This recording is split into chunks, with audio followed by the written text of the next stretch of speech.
Don't speak what you don't understand. The truth is not in your command. Don't shout about what you think is fake.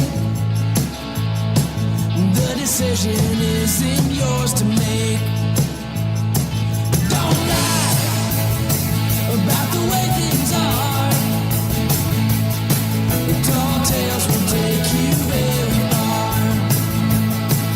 Don't scoff when they say it's the end.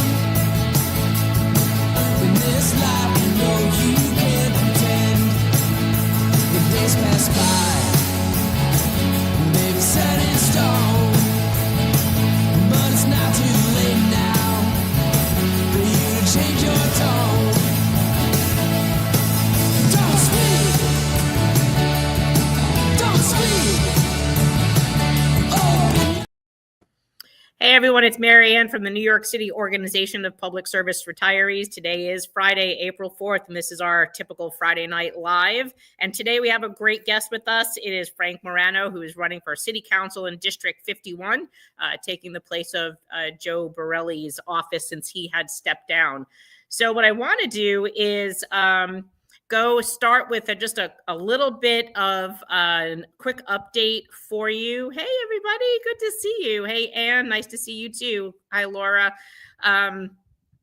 Yes, thank God it's Friday. So take out your pens and paper because I want to make sure you've got your dates down. And I, again, will put up an email probably tomorrow morning, and with, again, all of the dates that you need to keep on top of. So first, the Bentkowski case. You know that case is going back to court. The mayor appealed our unanimous appeals decision, and it is going back to the highest court in the state, the New York State Court of Appeals in Albany. We will be there. On May 15th, we are taking 2 buses with us. So when you get your newsletter again, or you're on our Facebook page, please register to come with us. We are then taking that bus like we did the last time, leaving from City Hall. It will leave at about 8:30 in the morning. We need to be up in Albany by 1, and we need to be back down to City Hall by 7. So that is April 7th. That is May 15th. That is very, very important. May 15th, sign up for the bus. Okay. On our website, nycretirees.org, we have our homework assignments. As I told you, because DC37 made a complaint to Action Network about our emails, they shut down our account. But have no fear. I remember computer programming from when I was a young person, when we did it the old school ways, and was able to code some HTML into our email, into our website to create emails. But this time you get to be more personal with them rather than me write them. We have a short little blurb, keep it short and simple, but you just need to sign your name and you're free to add anything else you want. Oh, and if you scroll further down, you can surely let Harry Nisboli, Michael Mulgrew, and Henry Garrido know exactly how you feel. Because there's one email that goes directly to the 3 of them. We didn't forget them. We wanted to share the love, but that one's separate all the way down at the bottom. So you will see that there's email links for the city council. There's also emails to stop the pension Ponzi scheme, so you can go ahead and continue those. And we narrowed those down basically to the governor, the speaker, and the majority leader, just to make it short and simple, okay? Those are on our website. Now, April. So April 16th, April 17th, April 21st, and April 29th. Let's break each one of those down. April 16th, we are meeting at City Hall Park. We are doing petitioning for a rally and petitioning for one of our first mayoral candidates that we endorsed, Jim Walden. So please come out to that. We're asking you to RSVP on that link that I sent out the other day. And we're also trying to help him coordinate some of you that are in the outer boroughs that can't get into Manhattan. Let us know where the need is. If there's a great need in Queens, he will go to Queens. If there's a great need in Staten Island, he will go to Staten Island. Wherever you guys are and you want to come out to do this, he will help you make sure that he gets there to you. So that's the 16th. The 17th is the mayoral event. The New York City Retirees is hosting their first ever retiree mayoral event. The candidates, almost all of them are showing up. we decided to change it from a forum to a debate. This is going to be exciting, folks. So make sure you also register for that. You must eventually get an email from us to confirm that you are on that list. And then we will start that confirmation process very, very soon, because that is the 17th. It is in Manhattan at the Graduate Center. And we're looking forward to seeing that. We have about 400 seats to fill, and I want to see each and every one of your tushies in those seats. That's the 17th of April. Now, April 21st and April 29th, our guest is going to talk to you a little bit about his election. There's a special election in Staten Island to fill the city council seat for District 51.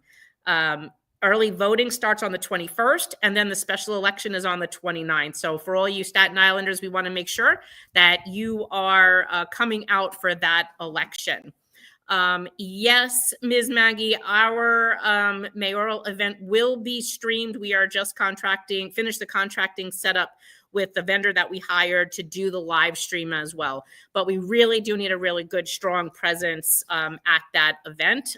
And you will eventually, when you register on our list to come in person, you do not need to register if you want to stay and watch it at home. But I do need you to register, because you will need to get a registration number to show up in person. So that's what I have about that. Laura, Jim Walden deserves all the support he can get. I will be there. Thank you, Laura. I look forward to seeing you. You did a great job with the reprogramming. Thank you. Good idea to let Henry and Harry know they can't stop us. No, they can't. Sorry, I had to be brief, but it did take me a couple of days to remember it. It wasn't as easy as it was. And even the new plug and play features of your website don't always let you do that so freely. Ellen says she'll be on the bus on May 15th. I'll be on the May 15th bus. Come join me. Looking forward to meeting so many of you in person. Absolutely. Now you get to meet everyone you talk to on Facebook. Lynn Aurora, I will make sure that Frank sees you. Lynn, it says Lynn Carletti. I will make sure Frank sees you. Don't worry. Okay, so I want to get started because I think our guest has like a hard 7 p.m. stop. I know he's extremely busy as he's getting ready to get ready for this election. So I'm going to bring in Frank. I did that in less than 10 minutes, guys. And I was on time today, too. You should be very proud of me. All right, welcome, everyone. Here's Frank Morano. Hello, everybody. It's great to be here. Hi, Marianne. Hi, nice to see you too. You've got some fans in here. Wonderful. Hopefully more than a few. Well, it's mutual because I'm a fan of yours and a fan of everybody that has been working with you in order to make sure the city keeps its word. I know a lot of you were on our call yesterday. I don't remember if it was yesterday or the day before. I've kind of lost track. All our days are turned into short. Yeah, exactly. I know Marianne, the Ellens, and Laura, I think was all on yesterday's call. So I'll endeavor not to be too duplicative. I really want to be responsive to any questions you guys have, but I want to thank everybody for making the time to join this call and for your continued advocacy. Like I said, I know a lot of you were part of our earlier discussion, and I really want to begin by saying how inspired I was by the passion, the clarity, and the commitment that each of you brought to the table, not just in our previous discussion, but previously and throughout this entire fight. And I'm joining you today, not just as someone who supports your cause, but as someone who's in the fight with you. I'm hoping to be there at the Court of Appeals on May 15th. If there's room on one of the buses, great. If not, I'll drive up there, hopefully as a council. There's room. There's room. I'll make sure you have. I would love to have you there. Yeah, I'm hoping to be a council member by then. I'm under no illusions about how hard this battle has been. You've been ignored, sidelined, and in some cases, and I just learned this week, outright disrespected by the very people who should be thanking you for your service. It's outrageous. It's unacceptable. And what's even more disturbing is the larger trend that we're seeing, an erosion of trust in government and a slow motion attempt to dismantle the promises made to working people. This is not just about healthcare. It's not just about you, quite frankly. It's about honor, dignity, and justice. So today, while I won't repeat everything I said yesterday or the day before, I want to reaffirm a few things for anybody that wasn't on our previous discussion. I still believe promises made should be promises kept, full stop, period. I'm committed to doing everything in my power as a candidate and then hopefully as a council member to protect your access to traditional Medicare and oppose the forced switch to Medicare Advantage. And I'm ready to use my platform and hopefully my vote on the city council to be a loud, persistent, and effective voice for all of you. This isn't just your fight, it's our fight. And with your help, we're going to keep building pressure, shining a light on this issue, and pushing every lever we have, legislative, media, political, until this city treats its retirees with the respect and fairness that you deserve. Let's keep going. Let's keep organizing, and you've done an incredible job already. Let's win this together as we cross the finish line. Yay, that's what. And then you will be eventually a retiree, Frank, and this will also affect you. Fingers crossed. Fingers crossed. So Bella Holden says, thanks for your support, Frank. You have my vote. Thank you, Bella. I hope you live in the 51st Council District. If not, you may have to move by April 29th.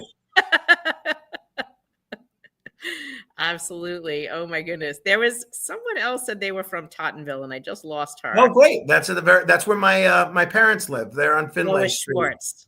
Lois, how are you? You may see my dad running around. He looks younger than I do, so you may not know he's my dad. So be sure to beep at him when you see him running around. That's great. Laura says, yes, I agree with Ellen. Frank was great with our questions the other morning. Fantastic for Frank to join us at the Court of Appeals. Mary, he's the real deal.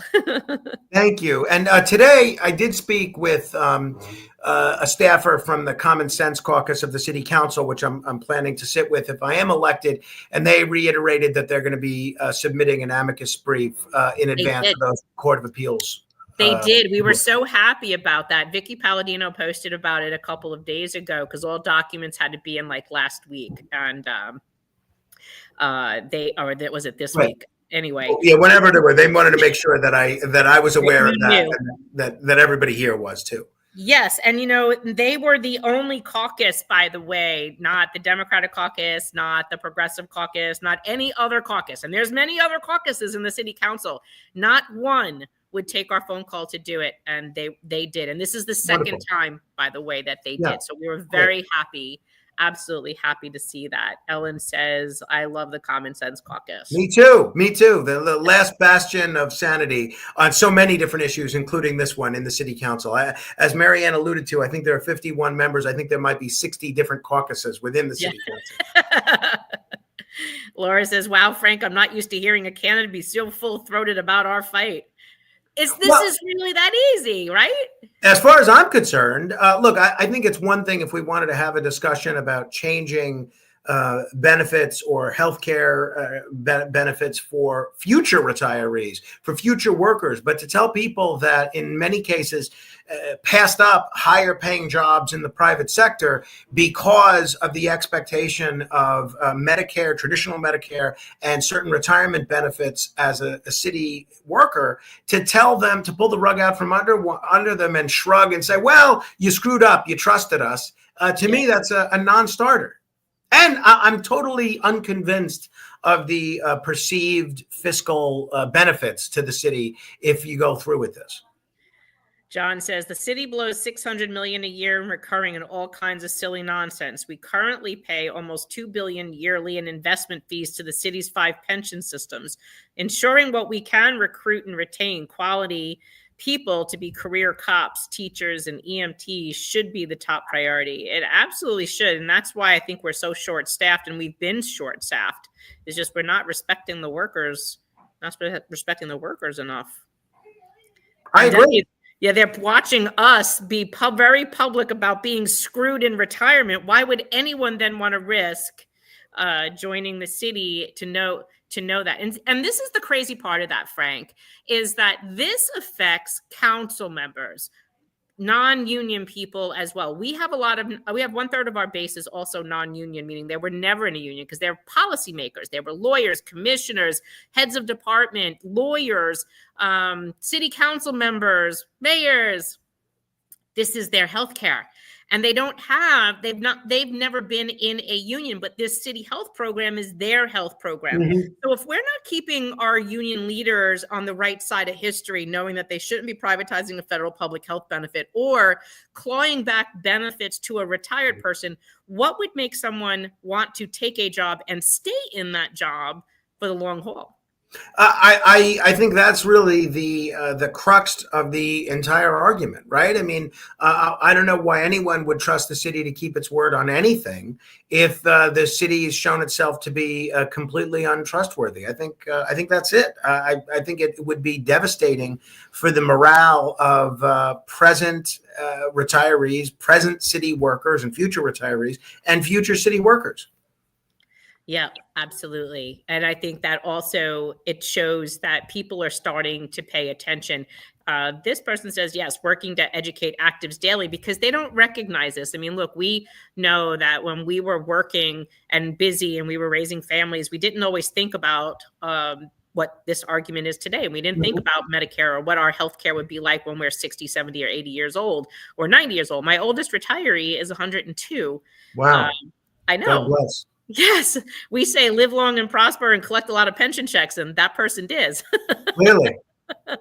Yes. So it's kind of exciting to know that to educate people that this is what you earned. You gave up those reduced wages for, that this is what you earned. This was like a form of deferred compensation, if you will. Take these lower wages, give up these benefits, and when you retire, you'll have a pension and you'll have health care. And now that we're retired and we have our pension, and our pensions are protected from diminution by the state constitution, by the way, Article 5, Section 7 prevents your pension from being diminished. However, nothing protects your health care from being diminished. So our bill that's currently in city council, and we do have one in the state, we modeled it after Article 5, Section 7 of the Constitution, as to not diminish a health benefit for a retired person.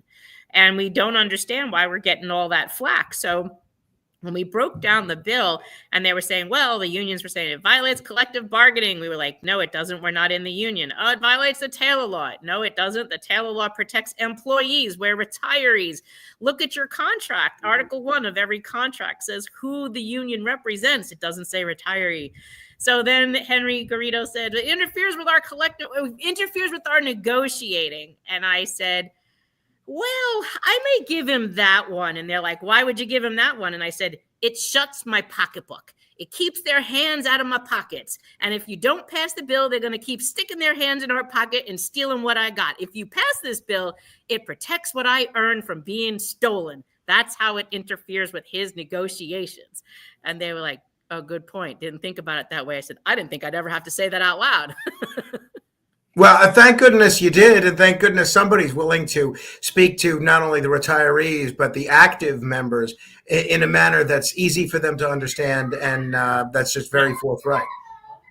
Ellen says, I worked for the city as an attorney and could have earned so much more in the private sector, but the promised healthcare benefits were why I joined. No medical underwriting for the city's Medigap. Yep. So what that means is no underwriting is you don't have to go through a medical underwriting where they'll ask you questions about your prior pre-existing conditions and potentially deny you because you're on a city employer plan. You're protected from that. But if the city is successful in this next court case that we have, and the higher court overturns the lower courts, the mayor could eliminate all of our choices of health plans, including our supplement that protects us and keeps us in traditional Medicare and forces us into that Medicare Advantage plan that many of our doctors and hospitals don't accept, and allows the insurance company to become the gatekeeper to all of our care. If that happens and you want to stay in traditional Medicare, you will have to undergo underwriting depending what state you're in. If you are not in New York, Maine, Massachusetts, or Connecticut, you will have to undergo underwriting. And if in your 60s or 70s, 80s, 90s, 102, you have a pre-existing condition, you may be denied a supplemental plan. If they offer you one, the cost could be so prohibitive, you may never be able to afford it. You'll always have your Medicare that pays the first 80%, but that last 20% will be on you. And that would surely put people into medical debt or in managed care. So it's definitely important to know that. Gene says, what's Cuomo's position on this? I'm unclear. So am I, Gene. Cuomo hasn't answered my email or my phone call. So I'll let you know when I hear from him, if I hear from him. I mean, given the governor's track record, I think it's a good bet that at some point he will have every position on this issue, just as he does on all the issues that he's running on now, which happen to be the opposite of the issues that he spearheaded as governor. So I'm sure eventually, whatever your position is, Governor Cuomo will eventually take it. Well, I'm hoping he will call and let us know what his position is, and then we clear up all this gray area. Well, we'll find that out. Matthew says, thank you for your strong support. You have reached out. Have you reached out to any of the current elected officials to understand why specifically they're not supporting 1096, i.e., for example, it's legality? Have you heard of anything? Not really. The thing that I had heard was about the collective bargaining issue, but in speaking with Council Member Palladino and others, I think that some minor procedural issue. It doesn't do anything in terms of convincing me that it's not within the city council's purview. Right. So I have spoken with everybody on both sides of the issue, and with an open mind, genuinely. But I am totally unconvinced about the argument that it's not legal. The response. They've been a mix of political tap dancing and in some cases a lack of courage. And I'm talking about both sides of the aisle. Some have raised vague concerns about the legality of the council involving itself in healthcare choices, but when pressed, not a lot of them can point to a single legal opinion or a precedent that actually backs that up. The truth is, I think many of them are afraid to go against the mayor or the insurance industry interests that are behind this Medicare Advantage push.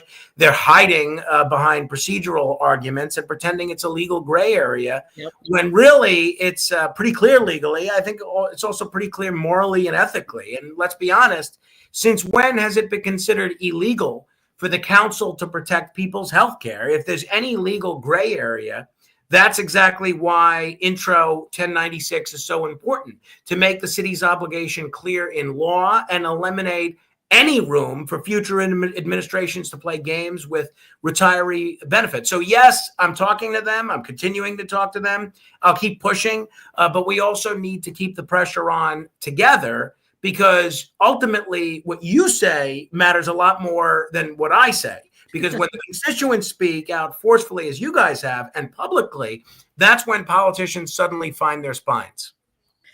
I would hope so, Frank, because we've been on the street with this for 4 years, and there are some still that, I don't know, they kind of look like jellyfish at this point. But yes, that's disturbing. And yes, even their own lawyer, the Municipal Labor Committee's own lawyer, says it wasn't illegal. We have Alan Klinger, the attorney for the unions, on audio that someone gave us from a meeting that we were allowed to listen to, but they did the audio, and he says it was last year's bill. And someone was asked, one of the union representatives was saying, why do you keep saying that the bill is illegal? Like, the bill literally says it doesn't interfere in collective bargaining. Why do you keep saying it interferes in bargaining? And he goes, well, it can't by itself be, interfere or be illegal in bargaining. But what it would do is, if the city had to pay for those retirees, it would be less than it would pay for you. I was like, whoo, that's really cold. Like, he's literally saying, if you steal what them old people got, then you will have more money. But he just created a them versus us, and he doesn't even let them. And I'm sad to say, not all of them in that room agreed with him, but they didn't speak out. I will tell you that not all the unions agreed with that, with what they did, but they didn't have the power, because of the Municipal Labor Committee's weighted voting structure, 1 vote for every 250 members. The two largest unions could basically sway that 2/3 vote to pass a motion. And so while they could not muster the ability to do that, it was very frustrating for them, because they're watching their benefits for their retired members be sold down the river. Yeah. And it was very horrible. They never changed those rules since 1966. We're encouraging them to do that as well. But yes, that's exactly how that one went down. So to hear their own lawyer say, if you don't take from them, it's less that the city will give from you. And they don't even see we are their future. They don't even see we built their union. We built this city after 9/11. We rebuilt this city. It was a complete disconnect, Frank. It was sad. Yeah, no, I mean that's what it seems to me, and I'm grateful that the courts have done the right thing thus far. But clearly, there's a long way to go, not just through the court system, but legislatively as well. Yeah, absolutely. Laura says one of the tactics many council members have used to ignore our fight is to tell us we must be their constituents to be heard, even if we're lucky being heard as constituents, if we're even lucky to be heard as, yes, there's many council members that won't even listen to their own constituents. And that's it's ridiculous. You're exactly right. Was it Laura that said that? And that kind of response is both lazy and dishonest, because let's be clear, every retiree served this city. You kept it running through blizzards, blackouts, emergencies, everything in between. You may not currently live in every council member's district, but you helped build this city and its budget. The one that funds their salaries and their pet projects comes from your work and your promises. So when they say you're not my constituent, what they're really saying is I don't want to deal with this. It's a dodge, and frankly, it's insulting. When lobbyists call them from out of state, they take the meeting. When developers line up to make campaign contributions, no one asks what zip code they live in. But when a retired sanitation worker or a teacher calls about health care they were promised, suddenly the council member's ears stop working. That's how democracy is supposed to work. And if I have the honor of serving on the council, I'll never use that excuse, not just with you, but with anybody. Anyone fighting for justice in New York City, especially the people who built it, deserves to be heard. And I'll keep calling out this kind of dismissive nonsense until they all get the message. Hey, Frank, do you want to run for governor? I appreciate the endorsement, but I'm content to represent my neighborhood in the city council when it comes to that. I think your kids will love the snow in Albany. Yeah, he may. I'm glad I made you laugh. Patricia says, thank you. Janice Weiss says, so true. Pamela says, she loves how you get us. Like, you totally understand. Thank you. I likewise. I appreciate that. Absolutely. Ellen says, regarding our pending New York State healthcare protection legislation and the pension Ponzi bill, when we contact the governor's office, they don't even take our constituent info. And when we email, we get no reply. Yeah, I covered this a little bit with you guys yesterday. I think it's crazy. I've heard that since our conversation from so many of you. I find it completely unacceptable when the governor's office or any politician, quite frankly, doesn't even bother to take your name or ask where you live. It's not just a failure of customer service. It's a failure of democracy. You're not asking for a favor. You're demanding accountability from public servants who work for you. And the fact that you're being met with scripted emails and brush-offs, it's so incredibly disrespectful. The bills you're talking about, both the legislation at the municipal level and at the state level and in the state budget with the Ponzi scheme bill to protect retiree health care and the so-called pension protection bill, which has got to be the worst named legislation ever. It's really a Ponzi scheme dressed up as reform. They're too important to be ignored. So my suggestion would be we don't stop at the governor's general office. We go to specific staff. We reach out to regional offices and we coordinate public pressure, letters to the editor, radio shows, local press, even protests if necessary.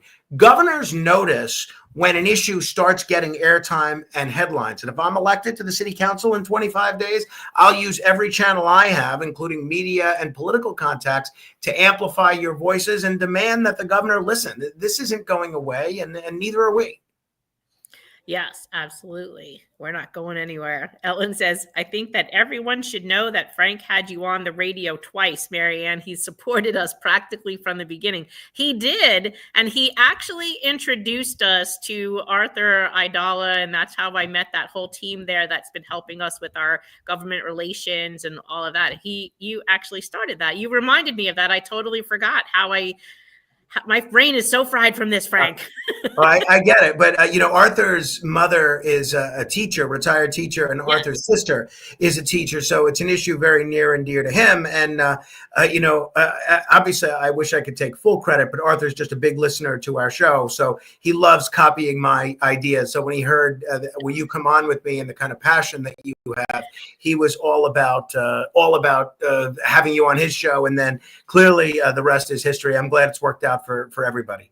Yes, absolutely. Alicia Vicuna is, how are you doing? She's running for District 30. She's another one of our friends. She's running for Bob Holden's seat.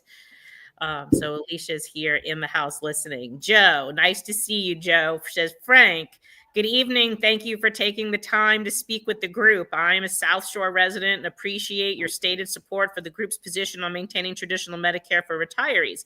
Additionally, I would like to know if we have your support on pushing the administration to release all information related to what they knew about the 9/11 toxins.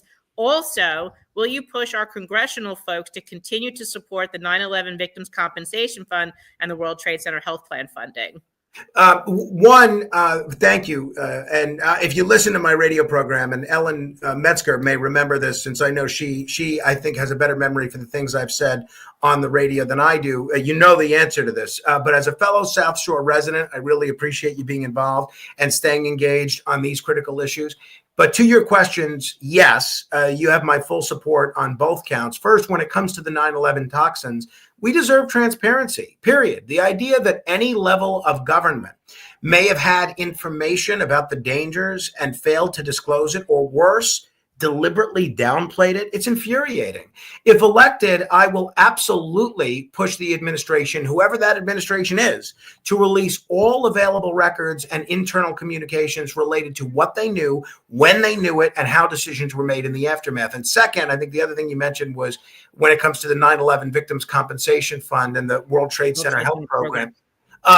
Those programs are lifelines. And look, being a Staten Islander as you are, clearly, we know a lot of people that were there and worked in the aftermath of September 11th. And we owe it to every responder, every survivor, every family member to make sure they stay funded permanently. Yes. I may be running for city council, but that doesn't mean I'll stay quiet on federal issues. I will absolutely use my voice on air and in office to call on our congressional delegation to keep fighting for those funds and make sure the federal government never walks away from its responsibility. So short answer, yes, you got my support. And more than that, you've got my voice in this fight.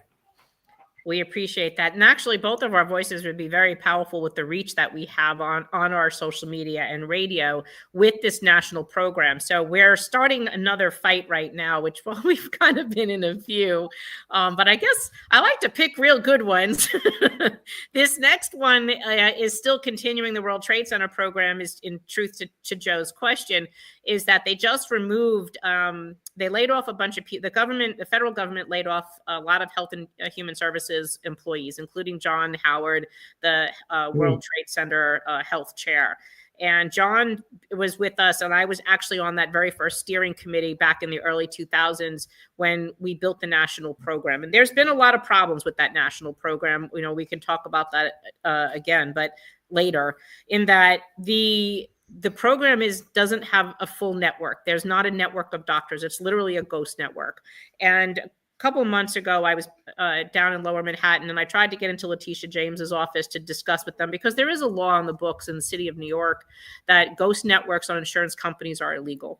And the World Trade Center Health Program's has a ghost network. There are retirees that live even in New York State, in upper New York State or out east, that they cannot get to doctors without coming into Manhattan to go to the World Trade Center program, or even Stony Brook is the other one, but they wouldn't necessarily be in the Mount Sinai program.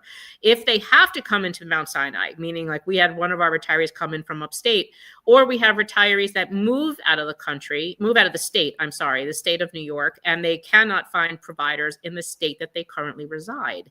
We had one active employee. Remember 9/11, we had responders come from around the country to help us. So we had an incident management commander come from Oregon. And his name was Mike Larai. Mike recently just passed away. He required a double lung transplant due to his illness from World Trade Center exposure. Newly married, had to go from Oregon to Arizona for healthcare.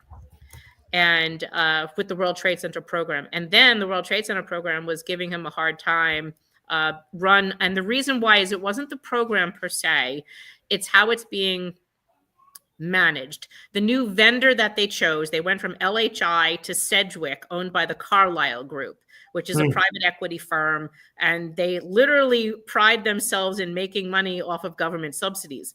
So it was kind of ugly that they got these billions of dollars to take care of us, but there's no doctor. So let's say one of my retirees lives in Florida, you were to call up and say, hey, I need a doctor living, in this area that is this specialty. And they'll say, okay, we'll get back to you. And they're like, what do you mean? Can't you just pull it up? And they're like, no, we'll get back to you. And then 2 weeks goes by and they call back again. And they're like, do you have the doctors? Could you give me a couple doctors in my neighborhood? Well, it's taking us some time. We have to call all the doctors in the area to find out if they'll take our plan. And we're like, excuse me? Don't you have doctors in a plan? Didn't you have a plan when the federal government actually chose you as a vendor? You told them you had a network of providers. That was all a ruse. Meanwhile, they got the cash, but they're not providing the service. Ellen, just for my benefit, and I think based on and pardon my ignorance on this one, and based on the context in which you just explained that, I think I understand. But could you just define for my benefit, and again, maybe I should admit that I don't know this, what a ghost network is? When we use that term ghost network, what does that mean? What a great question. Okay. A ghost network. So you are in an insurance plan, like the World Trade Center plan. You expect them to have a network of doctors. They even say they have a network of doctors. They may even provide you with a list or a link online that says, these are our doctors. But when you call them, they'll say, sorry, I'm not taking more patients, or sorry, I don't take that insurance. Now, they published a network, but it's not real. Some of them are dead. Some of them no longer take the plan. It's not real. It looks like a network, but it's a ghost network. It's not a legitimate network because either the doctors are dead, they're not current, they're not taking their plan, they're not taking new patients. It's not a real network of providers because I should be able to pull up, and this was how we knew something was wrong. The World Trade Center program had a link on their website and it said, find your provider. And you would put in your zip code and the provider specialty that you needed. No doctors would come up, no matter what zip code you put in. And we were like, this is insane. Maybe the tool's broken. So we called. No, the tool's not broken. The tool's functioning. Don't worry about it. Just keep trying. It wasn't working. And then finally, members called me and I called my contacts in CDC NIOSH and they said, yeah, we know that we're having a problem with it. And then last year, we started pushing the issue because my retirees that moved out of New York State said, I'm not finding doctors in the World Trade Center program, and I'm having to go back to New York to get health care. Now, we called Nicole's office on this. Me and John, here's John Manning in here. John and I called Nicole, and we spoke to a gentleman in her office, and we hadn't really got a follow-up. So maybe that's something that you'd be able to work with us on. But yeah, I may see Nicole this weekend. So if I do, I'll bring it up with her. Certainly. We want to bring back, we want to bring the program back to where it used to be 15 years ago, where it was literally functioning. This vendor's contract was a 4-year contract. I think it was signed in 22. And they're telling me after 4 years, then they'll put it back out to bid. And I'm like, no, taxpayer dollars are going out right now for this program. And the people that are suffering are the people that need health care, which is why it's so important. I'm going to tie it to our own issue. Is in order for me to get care under that World Trade Center program, I have to have a certified illness. And I can't get my illness certified if I can't get the tests in place to be diagnosed. So if I'm in managed care and I don't have doctors in the network, or I don't have doctors are getting denied to provide the tests that they need, let's say to diagnose a cancer or an interstitial lung disease or some kind of a growth, on my lungs, then I'm waiting time and time and time. And if you see a growth on your lung and that you're a 9/11 responder or survivor, that could very quickly manifest to cancer. And the more time you wait to have it diagnosed, the more of a problem you have. So if you're in managed care, this becomes an even more of a serious concern, because then there's a delay in you getting diagnosed, then there's a delay in getting you treated. Once you have that, then you have to take that diagnosis and give it to the World Trade Center program and hope that they certify that as World Trade Center related, where they will pick up the costs so that you're not paying, and the drugs and whatever surgeries, whatever else you need. And because Mayor Adams and some of the union leaders like DC 37 and the United Federation of Teachers just smacked copays on all of my retirees now, $15 on every single service. If they're attached to a facility, it's an additional $15. So those $15 copays now look like $30. You go for cancer treatment 3 times a week, it's $30, $30, and $30. You need a blood test, it's another $30. And I told you how much we make. We're not wealthy retirees. Sure. 2/3 of DC 37 makes under $35,000, and 1/3 of them make under $12,000 a year, and our increases are only 1 to 3% of the CPI. So at 1.8% this year, our increase was $324. So this is not something that they can afford. And it's frustrating, because this is why we have to have our healthcare. It's even more important to have traditional Medicare. So those ghost networks prevent you from finding a provider. You leave New York, you think, oh, I'm going to Florida. It's a big area, very well populated. I'll get my World Trade Center care there. This retiree needed psychology for PTSD. And so like when you have post-traumatic stress disorder, you sometimes see a psychiatrist. They may provide you meds, and then you see a psychologist for your periodic counseling. If you can't find those doctors, you're paying out of pocket for that. Right. No, I thank you for the education, and I understood that it was, a perilous path that a lot of these retirees were going down. I'd not heard that term ghost network before, but it makes perfect sense the way it's used and the way you describe it. Yeah, they make it look like it's there, but it's really a facade. It's like a house of cards. It's not real. It's a ghost. Understood. So thank you for asking, because maybe someone else didn't know that question. And no, this is a group that's much better informed than I am. So I bet you they all knew it. Yeah. They are so well trained and educated right now. It is just a beautiful thing. Ellen says, there's another Eileen. Sorry. Eileen says, I'm in physical therapy yet watching. See, I just had PT today.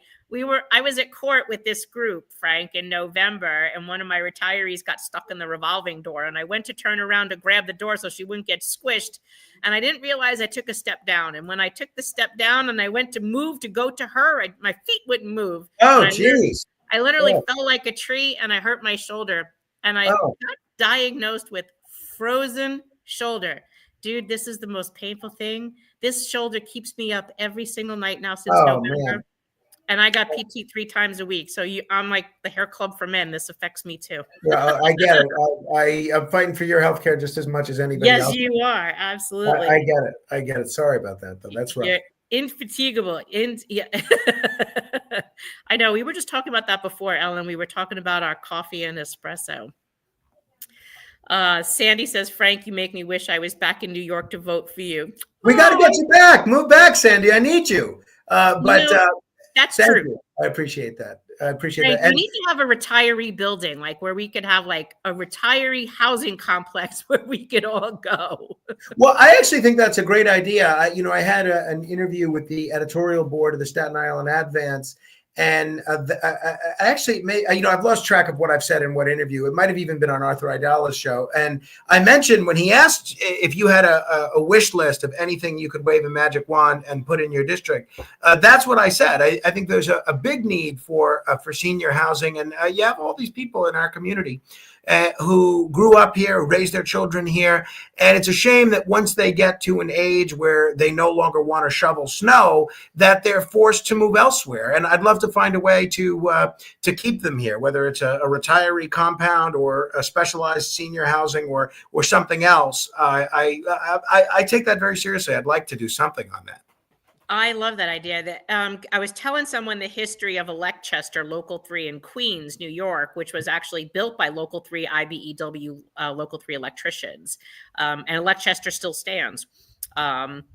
Let's see, John, this is another interesting thing we can educate you on, Frank. So John says, where does Frank stand on excessive premium increases on long-term care policies from Genworth Insurance Company approved by the State Department of Financial Services at highest level requested Superintendent Harris? Let me explain that. So many people purchase a long-term care plan. This is, my mom had one. It was typically for people who are younger that buy it, usually in their 40s, 50s. And it's a long-term care policy that will give you a certain amount of coverage. For my example, my mom had like 3 years or $300,000 worth of coverage. And that was considered a low amount. And I think her premium when she started paying was about $1,500 a year. Once my mom turned 70, that premium jacked up to over 10 grand a year. And John did an article in Barron's paper I think just last year. We can share that with you to explain how high those premiums jacked up to the point. And this was a plan that would help care for him when he became infirm. It would pay for someone to come to the house to help you or help modify parts of your home. It's within a fixed dollar and a fixed period of time. But it was a plan that if you needed it to help you when you really needed assistance, it was there for you. And it gave you dignity in life, especially as you were getting more infirm and needed more help towards the end. And a lot of people purchase this policy. And then all of a sudden, as you get past a certain age, the policy becomes so expensive, it's prohibitive, and you can't maintain it. I actually am somewhat familiar with this, not to John's level of experience and certainly not to your level of expertise. But, my parents are senior citizens, both of which have long-term care insurance. And, I've looked at different long-term care insurance options for myself and for my family. And I've seen, some explosive premium increases. But I think in general, the excessive premium increases on long-term care policies, and I'm not familiar specifically with what Genworth is doing, but whether we're talking Genworth or other providers, it's nothing short of predatory. And the fact that these increases were approved by the State Department of Financial Services, as appears to be the case, and at the highest level requested, it's outrageous. I think Superintendent Harris and the DFS, they're supposed to be the watchdogs here, not a rubber stamp for corporate profit at the expense of vulnerable seniors and people that aren't even seniors yet. These are people who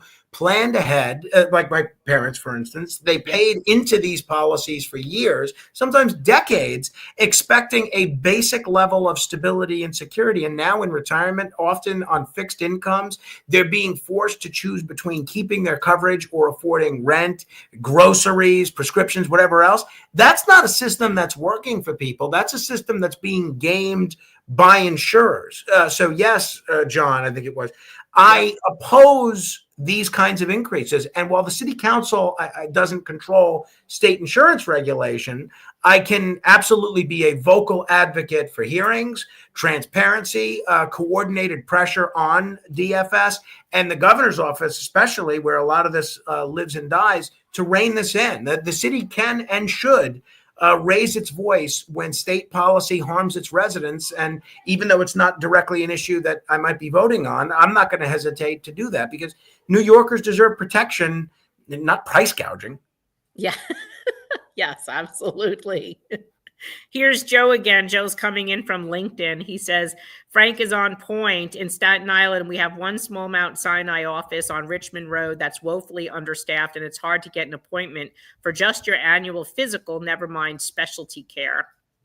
Yeah, I mean, that's my experience. I have not been there myself, but anecdotally, that's what I hear from friends and retirees myself. Yeah, absolutely. Let's see. Yep, Joe, I said that again. Lynn says, my mom passed from a 9/11 illness. I called NICERS and they wouldn't give me any information about her application for the 9/11 fund. So, Lynn, that's not going to be through NICERS. if you're talking about the Victims Compensation Fund, if your mom was represented by an attorney, typically that would be like Barish and McGarry. You would need to call the firm. If you don't know which attorney handled your mom's case, or if an attorney called your mom handled your mom's case, please reach out to the Victims Compensation Fund directly. They will tell you who was handling that case, if anyone, or if she did it directly with them. Okay. So Lois says, Frank, you have my vote. Thank you, Lois. I appreciate that sincerely. Very much so. If you want to sign up for a lawn sign or anything, you can go to my website, moranoforcouncil.com, and there's a tab to request a lawn sign. I'll be happy to bring one over. moranoforcouncil.com. moranoforcouncil.com. MORANO council.com. Yes. I am putting that in the chat. You were also, all of the candidates we have endorsed are up on our political website, everyone, which is retiredlaborstrong.nyc, just so you guys know. And you'll find Frank's link there as well. Thank you. Very proud of that, by the way. Yes, we're proud of it too. Marcia says, I admire Frank so much for asking Marianne to define Ghost Network instead of nodding and pretending to know. This is so impressive. Nobody displays that level of honesty anymore. See, I told you, they love you, Frank. Thank you. You know, one of the things you learn in radio is you can only fake being an expert in something that you don't know about for 45 seconds. But if it's anything longer than a 45-second conversation, it's much better to just come clean and admit you don't know, because nobody knows everything, especially not me. Otherwise, I wouldn't have been on the radio for all these years. And my mom always said there's no such question as a stupid question. So I agree. So John is updating you, telling you that there was a 271% increase in that policy, and the IG would not investigate elder abuse because that's what he thought. I'm going to send you that article. And Thank John's you. one of our retirees, and he did this article in Barron's, just Thank so you. you know. Yeah, I'm looking forward to reading it. Thank you, John.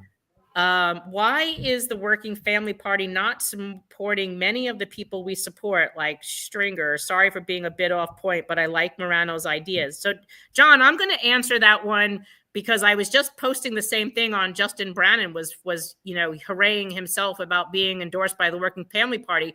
I want to know why the Working Family Party isn't considering candidates that are not supporting protecting a retired workers' public health benefit of Medicare benefits, earned benefits.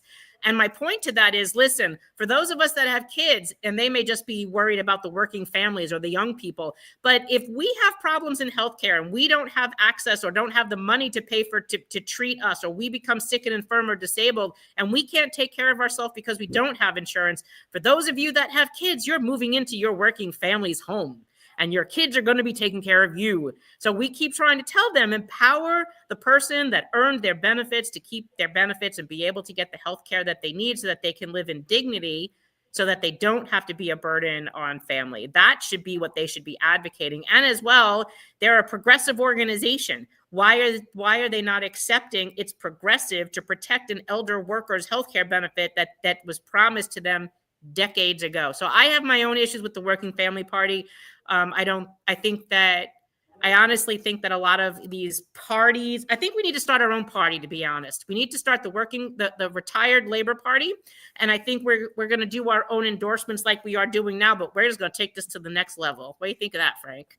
I think that's great. You know, I've spent most of my life in the independent political sector, and I think that's great. And I hope you run a candidate this year, not just for mayor, but all the citywide offices. And, I'd be game for running on the retired labor party line for city council this November as well, irrespective of whether I win the Republican primary or not. The shame of it is, this is yet another area where Governor Cuomo has stifled free expression and democracy, because it used to be difficult to start your own party. You'd have to collect 15,000 signatures to run a candidate for governor and then get 50,000 votes. But if you did that, you were good for 4 years. You got ballot access for 4 years, and people could register in the retired labor party theoretically for 4 years. Now what they've done is they've made the number of signatures necessary, instead of 15,000, which was already difficult, they've made it 40,000, and the number of votes you need, instead of having it 50,000, which was already difficult, they made it 130,000 or 3%, whichever is greater. And if you somehow manage to catch lightning in a bottle and pull that off, you are only good for 2 years, not 4 years. So Cuomo really did this to target the Working Families Party, but what's happened in doing that is he's killed off all of the minor parties with the exception of 2. So it's more difficult than ever. But if you go that route, I'd love to run on the retired Labor Party line in November this year. That's cool. I'm going to work on that as soon as I get off the call with you. Please do. 450 signatures in my district, and I'd be happy to do my part and help collect them. That sounds awesome. Janice is one of our retirees that lives on the West Coast. And she says again, and I'm sorry, Janice, I just want you to know I live stream in here from like 8 different channels. And sometimes the comments move so fast, I don't see them. So she wants to know how people who don't live in your district or borough can support you. Well, that's so nice, Janice. A couple of ways. One is if you know anybody that lives in the South Shore of Staten Island, that would be a huge help. 2, if you wouldn't mind, say, maybe recording a testimonial and tagging me in it and sharing it on social media, we'll share it as well. We'll amplify it. It's kind of the modern version of what they used to call a do me a favor letter. That would be a help. Additionally, if you go to our website, moranoforcouncil.com, and sign up to volunteer, we're doing virtual phone banks every week. And you can make calls from California or wherever you are. We're doing an hour or 2 a week on different days. May do it tomorrow because it's supposed to be raining in our district. And we're using volunteers that may not be in the area to make calls to voters that live here to get the word out. And obviously, you can always make a contribution. It doesn't count as much as if a New York City resident makes it, because you get 8-1 if it's made by a New York City resident. But I can take contributions from all over. And again, that's all at moranoforcouncil.com. So if you know anyone, please spread the word. If you can, record a video and put it on social media, tag me. Sign up to volunteer, and if you're so inclined, you can make a small contribution as well. That's great. So you've only got a couple minutes left before your 7 p.m. out the door. As I promised you, you can take these next few minutes. They're yours. I am passing the microphone to you. I saw one question. I don't remember who it was from, but it's an issue that I've paid a lot of attention to about privatizing Medicare. And I know that's not necessarily a New York City issue, but I think it's a cousin issue to everything that we've been talking about. And I just want to state that this push to privatize Medicare is one of the most alarming and underreported trends in American politics right now. And unfortunately, I think a lot of people know about this, but what I think a lot of people may not know is that it's not just coming from the usual suspects on the right. Some so-called progressives are looking the other way, or worse, actively enabling it by siding with powerful union leaders and health insurance lobbyists who are pushing retirees into Medicare disadvantage plans that restrict access, delay care, and put people over profit. So I totally oppose this trend completely. And what we're seeing is a slow motion betrayal of the very promise of Medicare, a program that has worked for decades because it was public, predictable, and centered on patient care. And when people say it's about saving money, I don't buy it. I think it's about shifting public dollars into private hands, plain and simple. But as far as, just in general, summing up kind of where I am and everything with respect to everything we spoke about, in the end, this fight is about more than just healthcare or pensions or retirees. It's about keeping the promises that were made to those who built and served this city. Retirees shouldn't have to fight for the benefits they've earned, but if that's what it takes, then we're in this fight together. And you have my word. I will never stop advocating for you. Hold me to that. I'll never stop pushing for transparency and holding those in power accountable, because it's what I've always done as a citizen, as a media personality, and as a good government activist. The city, the state, they all owe you a debt, and I'll make sure that debt is paid in full. Thank you, everybody, for your courage. Thank you for your resilience and your commitment to standing up for what's right. And together, I hope we'll make sure your voices are heard and your rights are protected. Most of all, thank you for inviting me to be a part of this and inviting me to be a part of our other conversation this week, caring what I have to say and taking the time to educate me on maybe some of the issues that I'm not well versed in. That's fantastic. I can't thank you enough. And Laura is also saying she loves you. So thank you. I love you, Laura. If you don't live in the 51st district, move out here. We need you. Laura says, goodness, I love this guy. You nailed it, Frank. Thank you both. Thank you, Laura. I appreciate it very much. I appreciate you spending time with us, the intimate meeting that we had with our small group of retirees the other day, and then this where we're able to reach the masses. And this will live on our Facebook, our public page, our private page, our Instagram, our YouTube, where you can share it. It's also will be on X and LinkedIn. So we're making the moves, and you're streaming it. I can see here into Facebook and Instagram at the same time. So if you are a New York City retiree, clearly the New York City municipal retirees are showing Frank the love today. So we appreciate you spending that time with us, understanding and learning about our issues and making them your issues. And we appreciate that. And as retired Labor Strong, we are behind you as retired Labor Strong, Frank. Thank you so much. Thank you, Marianne, for your leadership and your skills as an organizer. And the election is in 25 days. And I can assure you that whether I win or whether I lose, I certainly hope it's the former, that it's not going to be the end of our relationship. I hope it's just the beginning and that we continue to work closely together on these issues and a host of other issues that we might see coming down the pike in the future. Oh, we're family now, Frank. Love it. Love it. April 21st is early voting, everybody. Make sure you get out and early vote on April 21, and then the election is on April 29th. If you didn't make it out for early voting, and I will put that in the chat too, April 21st is early voting. April 29th is the election. Everyone, thank you for being here tonight, and we appreciate you, Frank, and we will see you on the air another day. Thank you. I just put my email in the chat as well. Anybody should feel free to email me at any time, and if I don't get back to you within a day, Marianne knows how to get in touch with me at any time. She's got a special bat signal. She puts that bat signal up, and I answer quickly. Thank you, everybody. All right. Good night, guys. I appreciate you. Bye-bye.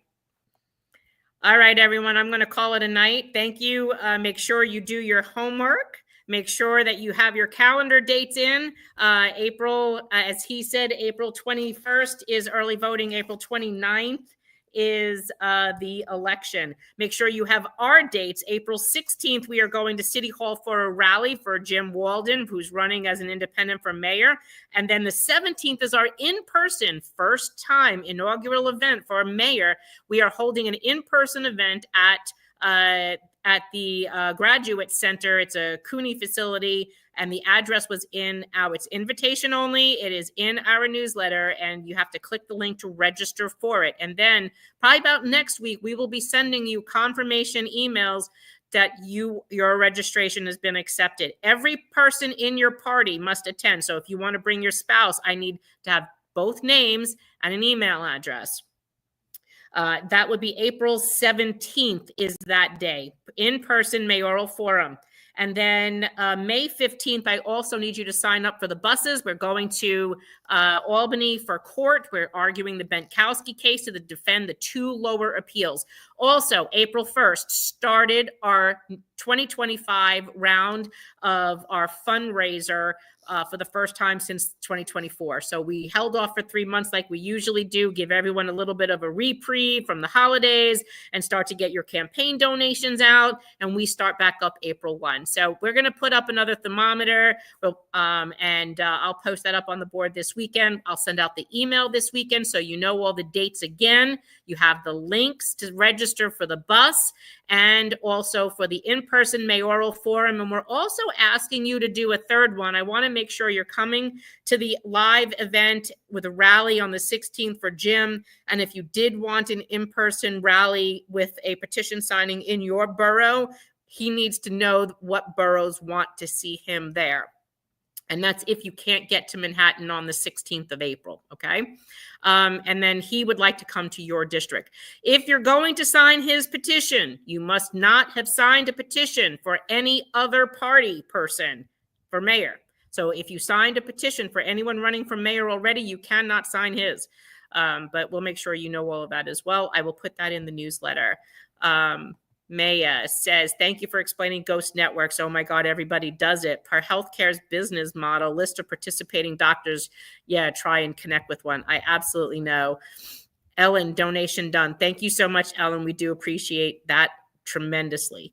Sandy, your energy is contagious. I believe you. Good luck on the election. The city needs you. He was a fantastic candidate, wasn't he? And this is why I say this. Like, sometimes we'll get an email from an angry retiree going, why are you getting involved in politics? Listen, if you don't elect candidates or council members or electeds, politicians, any office that support you, you're never going to get your legislation passed. We have a board of how many, 40 something people over there that have not supported you.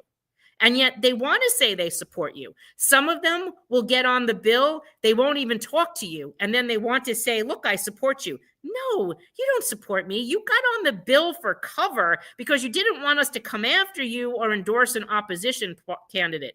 In one case, we signed up, we supported a candidate that was opposing the incumbent, and the incumbent got angry. And we said, you've ghosted us for a year. You've done nothing to help us. You didn't come to our rallies. You didn't answer our phone calls, and then you get on our bill. Show me you love me. Don't tell me you do. Show me you do. And getting on my bill doesn't show me anything. Because look at all the people that said that they supported us last year and got on the bill last year when there was an election, but they're not on the bill this year. That doesn't mean anything to me. That means you got my back when it's convenient for you, not when I really need it. That don't have my back. So we call them that shit out all day long. How come Scott Stringer's name is still going on the... Oh my goodness, I didn't even see that. Miriam, you should have told me that before. Oh my goodness, that means the whole time Frank was here, I should have had his on there, not Scott. Oh my goodness. So I will apologize to Frank for that. But Frank's website is in the chat. It's Morano for Council.com. So make sure that you do have you donate to him. That was from last week when we did. Thank you, Miriam. I wish you had told me that an hour ago. But thank you very much for telling me. Now I took it off. See, I need you guys. I really need you. I didn't even see that one. All right, everybody. Those are all your homework. I don't think I have anything else. The Benkowski case, if you want to read the briefs, because some of you have asked, you can go to our website, nycretirees.org. You can go to the top and you can click it says more up at the top, and then look for, hold on, I forget what it is. Look for, whoops, NYC, I think it's like updates or something. Latest developments. So go to our website, nycretirees.org, go to latest developments, and you'll see it'll talk about what happened in April, and there'll be a link to go to the Benkowski case. Now, it'll bring you to the court docket. Once you get to the docket, just type in the word Benkowski, Bentkowski, and then the docket will come up. Click it. You want to see all the documents, click that. And then all the documents will come up. The first one or two at the top is the city documents, and then a bunch of them says not available yet. Go to the bottom of the list. There's ours. And then you could read ours, exactly what Jake had written into the case, and that's there too. So you could read all of that. Just remember, the top brief is the city. The bottom brief is our brief. All right. I am calling it a night, guys. How is Mr. Benkowski doing? I haven't spoken to him in a few weeks, Camille, and I will definitely reach out to him. And thank you for all the work you are doing, Camille, you and Marcia and Annie.